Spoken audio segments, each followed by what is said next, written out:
नमस्कार, हमारे छत्तीसगढ़ लेकर मैं हूं आपके साथ संदीप निरंजन सरकार। रायपुर में आपातकाल के काले अध्याय के 50 साल पूरे होने पर छत्तीसगढ़ भाजयुमों ने मॉक पार्लियामेंट यानी युवा संसद का आयोजन किया, जिसमें छत्तीसगढ़ के डिप्टी सीएम अरुण साव और विधानसभा अध्यक्ष डॉक्टर रमन सिंह समेत बीजेपी के नेता और कार्यकर्ता शामिल हुए। युवा संसद में प्रदेश के कोने-कोने से आए सभी हमारे साथीगण, आप सभी का स्वागत करता हूँ, अभिनंदन करता हूँ और बधाई देता हूँ कि 50 साल पहले जो घटना घटित हुई थी देश में, एक काला ब्राह्मण लाया गया था आपात के नाम से, जिसमें हमारे देश के नागरिकों के मौलिक अधिकार छीना गया था और वो काला नहीं था। एक राजनीतिक दल ने अपनी कुर्सी को बचाने के लिए, सत्ता में बने रहने के लिए यहाँ के बेगुनाह लोगों को जेल में डाला गया। 1975 में आपातकाल लागू हुआ और 77 के लोग जितने हमारे पीछा बनी थे जेल में रहे, लोकतांत्रिक व्यवस्था को बनाए रखने के लिए अपने जीवन को बलिदान किए, समर्पित किए और एक अपराधी की तरह उसको जेल में डालकर रखा गया। मैं हमारे सभी को बधाई देता हूँ कि हमारे जो पूर्वज हैं जिन्होंने इतना समर्पण किया, उनकी यादगार को बनाए रखने के लिए और जो कांग्रेस सरकार ने जो अत्याचार अन्याय किया था उसको जीवन रखने के लिए युवाओं के लिए बड़ा आयोजन किया गया है। मैं पुनः बधाई देते हुए अपनी बात को समाप्त करता हूँ। जय हिंद। मॉक पार्लियामेंट का ये उद्घाटन सत्र और इस सत्र में लोकसभा अध्यक्ष के रूप में आसंदी पर बिना के आदरणीय गौरीशंकर अग्रवाल जी, अतिथि के रूप में आप सबके प्रदर्शन को देखने के लिए यहां पर मौजूद हमारे छत्तीसगढ़ विधानसभा के अध्यक्ष आदरणीय डॉक्टर रमन सिंह जी, हमारे राज्य सरकार में मंत्री आदरणीय डॉक्टर वर्मा जी, युवा मोर्चा के सभी पदाधिकारीगण, मंचस्थ सभी अतिथिगण, मॉक पार्लियामेंट के सभी प्रतिभागीगण, उपस्थित भाई और बहनों, मैं आप सभी को प्रणाम करता हूं, आप सबका अभिनंदन और स्वागत करता हूं।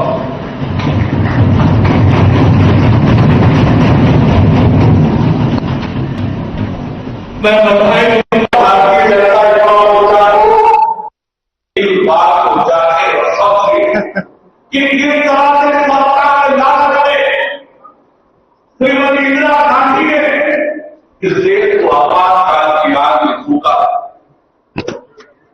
आपातकाल के 50 साल पूरे हुए हैं। आपको ध्यान में होगा कि हमारे देश ने 3 बार आपातकाल झेला है। 26 अक्टूबर 1962 को पहला आपातकाल लगा, जब भारत और चीन का युद्ध चल रहा था। दूसरा आपातकाल 3 दिसंबर 1971 को लगा, जब भारत और पाकिस्तान का युद्ध चल रहा था। और तीसरा आपातकाल श्रीमती इंदिरा गांधी ने लगाई और उसका कारण आप समझेंगे तो आपको बहुत मन में दर्द होगा, तकलीफ होगी। 25 जून 1975 को श्रीमती इंदिरा गांधी ने इस देश को आपातकाल की आग में धोखा। क्या परिस्थितियां थी उस समय देश में। 1971 में श्रीमती इंदिरा गांधी भारी बहुमत से सरकार में आई, लेकिन देश के हालात क्या थे। देश जूझ रहा था आर्थिक मंदी की दौर से, देश की जनता परेशान थी महंगाई से, देश की जनता परेशान थी भ्रष्टाचार से, और पूरे देश में एक आंदोलन खड़ा हो रहा था गुजरात में, बिहार में। 8 मई 1974 को जॉर्ज फर्नांडिस जी के नेतृत्व में रेलवे का बड़ा आंदोलन हुआ और इन आंदोलनों से पूरी सरकार के खिलाफ पूरे देश भर में वातावरण बना। 1971 में श्रीमती इंदिरा गांधी रायबरेली लोकसभा से चुनाव जीती, राजनारायण सिंह जी को किया था राजनारायण सिंह जी ने उच्च न्यायालय में चुनाव याचिका लगाई। चुनाव याचिका के सुनवाई के बाद 12 जून 1975 को जस्टिस जगमोहन सिन्हा ने श्रीमती इंदिरा गांधी के चुनाव को अवैध करार दिया। किस आधार पर? करप्ट प्रैक्टिस के आधार पर, शराब बांटने के आधार पर, शासकीय मिशनरी के दुरुपयोग के आधार पर, और उन्हें 6 साल के लिए किसी निर्वाचन में भाग लेने से वंचित करने का काम उच्च न्यायालय ने किया। 12 जून के फैसले के बाद श्रीमती इंदिरा गांधी ने कैसे मेरी सत्ता सलामत रहे, कैसे मैं सत्ता में काबिल रहूं, इसके लिए हर प्रकार से उन्होंने षड्यंत्र किया, प्रयास किया। और 24 जून को सर्वोच्च न्यायालय में उनकी अपील भी निरस्त हुई और 25 जून को रात में इस देश को आपातकाल की आग में झोंकने का काम श्रीमती इंदिरा गांधी ने किया। कैबिनेट की मंजूरी नहीं, बिना कैबिनेट की बैठक के रातों रात इस देश को आपातकाल की आग में झोंका। न कोई युद्ध की स्थिति, न कोई गृह युद्ध की स्थिति, केवल और केवल कैसे मेरी सत्ता का सलामत रहे, कुर्सी की मोह में इस देश को आपातकाल की आग में झोंका। और परिणाम क्या हुआ? 1 लाख लोगों को जेल के अंदर डाला, विपक्ष के सारे नेताओं को। 25,000 लोगों को मीसा के अंदर जेल में डाला, 75,000 लोगों को DRI एक्ट के अंतर्गत जेल में डाला, 253 पत्रकारों को जेल में डाला, प्रेस के लाइट काटे गए, प्रेस पर सेंसरशिप किया। कुल मिलाकर देश के लोकतंत्र के चारों स्तंभ को कमजोर करने का काम श्रीमती इंदिरा गांधी ने किया, केवल और केवल अपनी सत्ता के लिए। और जो लोग 1 लाख लोग जेलों में पूछे गए, उनके साथ जो यातनाएं हुई, उनके साथ जो प्रताड़ना हुआ, वो बहुत दर्दनाक और खौफनाक है साथियों, बहुत दर्दनाक, बहुत खौफनाक। जिस प्रकार से ब्रिटिश गवर्नमेंट के समय अंग्रेज भारतीयों पर जुल्म करते थे, वैसे जुल्म मीसाबंदियों पर इंदिरा गांधी की सरकार ने ढाने का काम किया। वो तरुण, वो युवा जो निर्दोष थे, कोई अपने माँ बाप का इकलौता बेटा था, नई नई शादी हुई थी, लेकिन बिना दोष के जेल में घुसने का काम श्रीमती इंदिरा गांधी ने किया। हमारा देश दुनिया का सबसे बड़ा ही नहीं, दुनिया का सबसे पुराना लोकतांत्रिक देश है। उस देश को अपनी सत्ता के लिए आपातकाल की आग में ढकेलने का काम श्रीमती इंदिरा गांधी और कांग्रेस पार्टी ने किया। और वही दूसरी ओर श्रीमती इंदिरा गांधी के पुत्र संजय गांधी ने जबरदस्ती लोगों की नसबंदी कराए, न जाने क्या क्या अत्याचार और अनाचार हुए। आज की पीढ़ी सजग रहे, इस देश का लोकतंत्र अजर अमर रहे, इस देश का लोकतंत्र मजबूत रहे। इसलिए आज की युवा पीढ़ी उस काली रात को, संविधान के हत्या दिवस को याद करे और ऐसी कोई दोबारा हिमाकत न हो।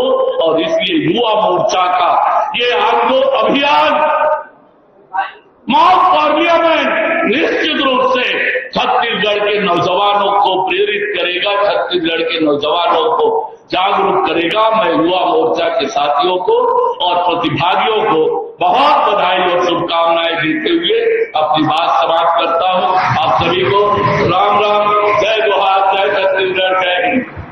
लोकसभा हो या विधानसभा हो, संसद का मंच हो या आपका युवा सांसद हो, बिना अध्यक्ष महोदय की अनुमति के इस सदन में एक शब्द भी नहीं बोला जाता। आप लोग समझ लें और ध्यान दें अभी से कि आप इसमें भाग लेने वाले और अगर इसे सम्मान के साथ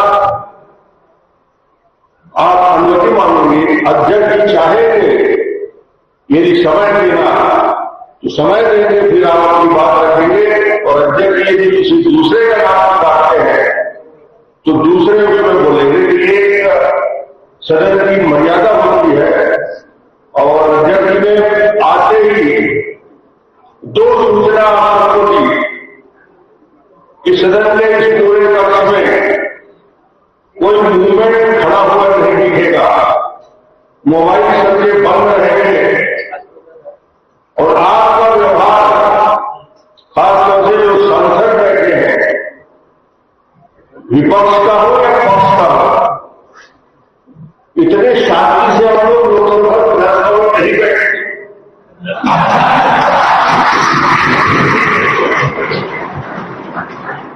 कोई कागज रहता है उसमें नोट बनाते रहते हैं। आपको गेस्ट दिखना चाहिए कि आप अपने जो लोकसभा में सांसद होता है या सदन होता है वो 140 करोड़ देश की जनता का प्रतिनिधि सभा होता है। आप यदि आज उस भूमिका में बैठे हैं तो देश के 140 करोड़ की आबादी एक सांसद 10 से 15 और 20 लाख लोगों के बीच सुनकर जाता है तो वो सांसद को विधानसभा में और लोकसभा के अंदर विधायक और सांसद को अपनी पेड़ और कागज का तोड़ रख के जोड़ रखते रहना चाहिए।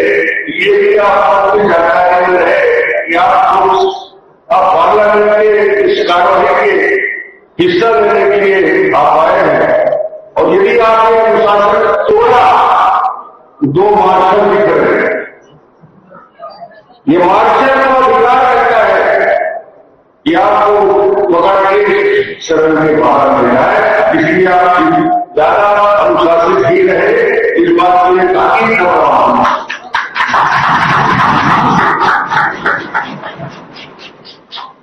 एक पवित्र सदन है जो देश के 140 करोड़ लोगों के आशा और विश्वास का प्रतीक है, जो कानून बनाता है, देश को कैसे आगे बढ़ाना है, उस कल्पना को डिबेट के माध्यम से, बजट के माध्यम से आगे बढ़ाने का काम देश को और बाबा साहब भीमराव अम्बेडकर ने जो संविधान बनाया है, देश की सबसे बड़ी ताकत, लेकिन में जो हमारे पास है देश का कॉन्स्टिट्यूशन है, संविधान के साथ ही हम बाकी कार्रवाई करते हैं। सदन उसका क्रियान्वयन करने वाला मंच होता है। आप सब इस सभागृह में बैठे हैं और भारत के छत्तीसगढ़ के भविष्य है। आज हम लोग अपनी अपनी भूमिका में माननीय अरुण साहब जी, कमलनाथ जी मंत्री के रूप में अपनी भूमिका में काम कर रहे हैं। गौरी शंकर जी हमारे स्पीकर रहे। यहां उपस्थित हमारे सभी साथी, प्रभारी युवा मोर्चा के आलोक जी, शिवरतन जी प्रदेश के उपाध्यक्ष, गुरु खुशवंत जी विधायक, सचिदानंद जी वरिष्ठ कार्यकर्ता, चंदूलाल जी अध्यक्ष जिया राव सिंह बोर्ड, राम गौरा जी महापौर, नंदे साहू जी अध्यक्ष आरडीए, विजय तोमर साहब, उपकार चंद्राकर, अंकित जायसवाल, पीयूष सिंह, नवीन मार्कंडे पूर्व विधायक और आप सबकी उपस्थिति इस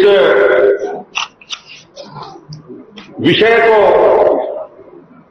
शुरू करने के पहले आप लोगों ने भारतीय जनता युवा मोर्चा के एक बेहतर पहल की है।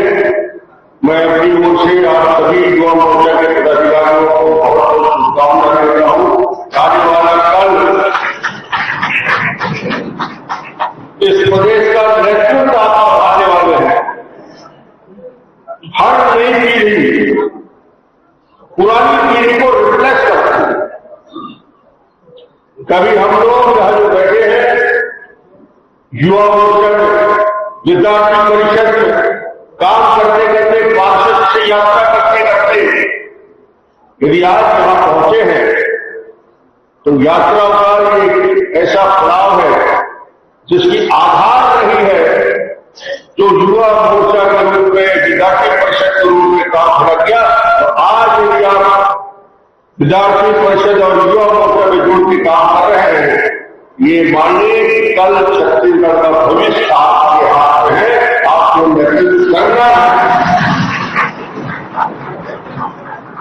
और नेतृत्व करने लायक, मैं शब्द यूज कर रहा हूं, नेतृत्व करने लायक क्षमता, धैर्य, आत्मविश्वास अपने अंदर जागृत करने का काम।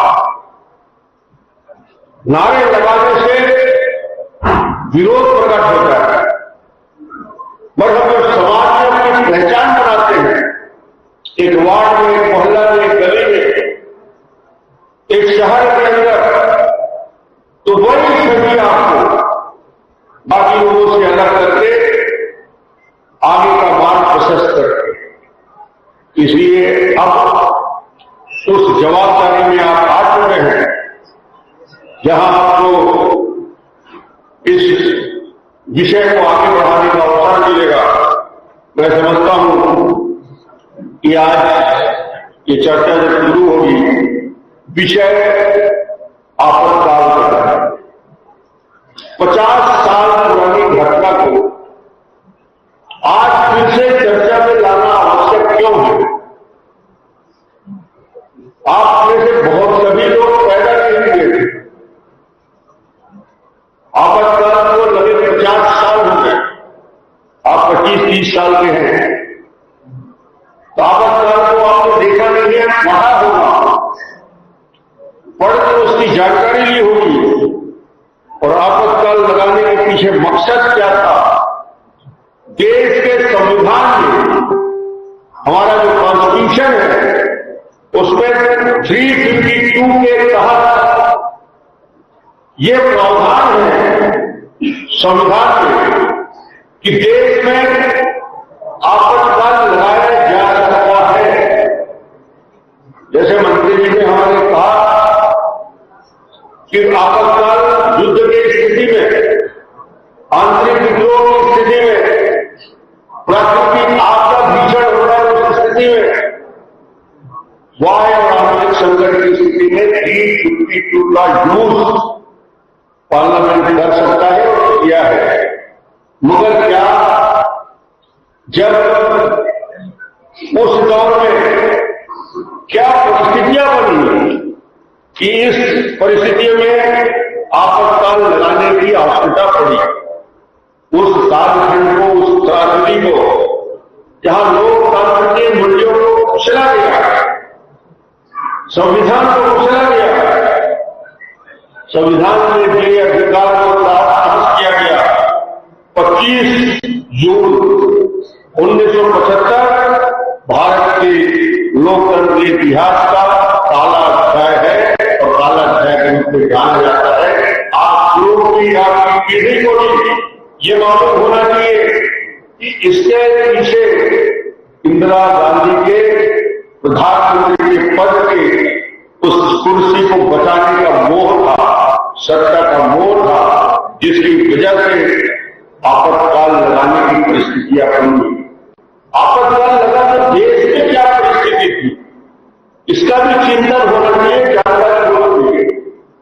आपातकाल लगाने के पीछे जो महत्वपूर्ण विषय था, वो महत्वपूर्ण विषय था कि उस दौर में 1974 और 1974 में जब देश में उथल-पुथल हुआ, कांग्रेस की सरकार की दिल्ली से लेकर हिंदुस्तान के अधिकांश राज्यों में, गुजरात में मुख्यमंत्री थे चिमन भाई पटेल। चिमन भाई पटेल और कांग्रेस सरकार के भ्रष्टाचार से गुजरात के लोग परेशान थे। भ्रष्टाचार, आतंक, लूट, व्यभिचार, और पूरे गुजरात में चिमन भाई पटेल के खिलाफ आक्रोश और विद्रोह की बात की। और उस दौर में उस असंतोष को चरण तक पहुंचाने का काम नव निर्माण आंदोलन के रूप में गुजरात का आंदोलन पूरे देश में जाना जाता है। ये नव निर्माण आंदोलन में इंदिरा गांधी के तानाशाह के खिलाफ यदि किसी ने ताकत दिखाई तो यूथ की ताकत ने दिखाई, लोगों ने ताकत दिखाई और लोगों ने परिवर्तन किया। देश में बड़ा परिवर्तन तभी होता है जब तरुणाई जागती है, जब युवा अपने अधिकार के लिए सड़क में आता है और संघर्ष के लिए तैयार होता है। गुजरात में वही हुआ। इंदिरा गांधी को मजबूरी में चिमन भाई पटेल की सरकार को बर्खास्त करना पड़ा। गुजरात की शुरुआत हो गई आंदोलन, बिहार पहुंचा।